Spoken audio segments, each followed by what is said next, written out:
دخلت علاقة وحصل تجاوزات أنا ندمانة جدا عليها. كنت فاكرة إني اتعلمت لكن قررت نفس الغلط. وهي دي النقطة المهمة، إن إحنا ما بنعرفش إزاي نتعلم من أخطائنا.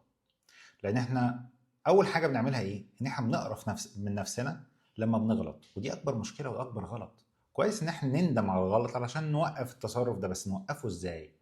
بالقرف. عمر ما حد بيقرف من نفسه أو بيحتقر نفسه هينفع يتغير. بالعكس، هيزيد ضعف.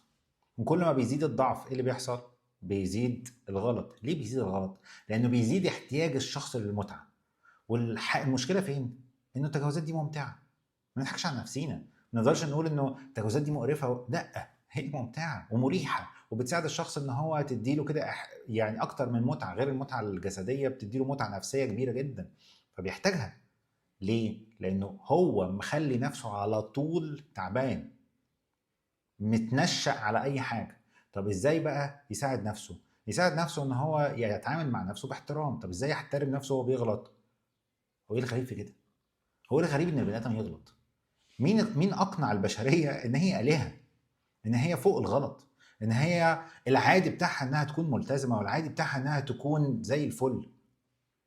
في ناس بتغلط غلطات مفضوحه، وفي ناس بتغلط غلطات متداريه، في ناس بتغلط غلطات الناس بتسقف لها انها غلطانه، وفي ناس بتغلط غلطات الناس بتنتقدها انها غلطانه. بس في الاخر كل الامثله غلط، بتغلط. فالغلط جزء طبيعي من جهل البني ادم، والخبره بتعتمد ان انت اتعلمت من غلطك. طب هتتعلم ازاي من غلطك وانت اصلا مش طايق تبص في وشك، مش طايق تفتكر اصلا انت عملت ايه؟ هي دي النقطه. عشان تتعلم من غلطك محتاج تفتكر، هو انت وقت ما وافقت وغلطت او وافقتي وغلطتي كنت بتقولي لنفسك ايه؟ كنت بتفكري في ايه؟ كان ايه احتياجاتك اللي انت بتدوري عليها؟ وايه المشاعر اللي كانت سايقاكي؟ طب الموقف ده وارد ان هو يتكرر. لما يتكرر هتعملي ايه مكانها؟ وتعمليها ازاي؟ لما تحسي ايه هتقولي لنفسك ايه بدل اللي انت قلتيه؟ وتحضري نفسك علشان تعرفي تنجحي انك تعملي حاجه مختلفه. مش بالقرف. القرف دوت مناسب مع الناس التانية، ان انا احرج حد فيحس ان هو محرج مني. بس مفيش حد بيحرج من نفسه. في حد هيقف قدام المرايه عريان هيحرج؟ ولا اي حاجه.